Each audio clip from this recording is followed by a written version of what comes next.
నేను పరిశుద్ధునిగా చేస్తా మిమ్మల్ని అంటలేడు. హలో,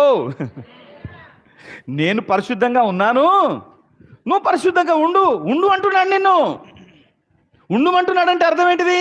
జీవించు. నువ్వు చూడకూడని చూస్తున్నావా? వదిలిపెట్టు. నీ కన్ను నేను అభ్యంతరపరుస్తుందా? పీకేదాన్ని. నీ చెయ్యి చేయకూడని పనులు చేస్తున్నాయా? నరికేదాన్ని. నీ కాళ్ళు పోకూడని చోటుకు పోతున్నాయా? నరికేదాన్ని. నీ కాళ్ళు నిన్ను అభ్యంతరపరుస్తే, 2 కాళ్ళు కలిగి నరకంలో పోయే కంటే 1 కాలు కలిగి పరలోకం పోవుట శ్రేష్టము అంటున్నాడు యేసు ప్రభు. నరికేదాన్ని తీసేయి. నరికేటప్పుడు కష్టమవుతుంది, తీసేసేటప్పుడు కష్టమవుతుంది. తీసేసేయి. హలో, నువ్వే పెరికేసేయి, నువ్వే తీసేసేయి. పరిశుద్ధుడిగా ఉండు. నీ నోట్లోంచి వ్యతిరేకమైన మాటలు వస్తున్నాయా? నీ చూపులు వ్యతిరేకంగా చూస్తున్నాయా?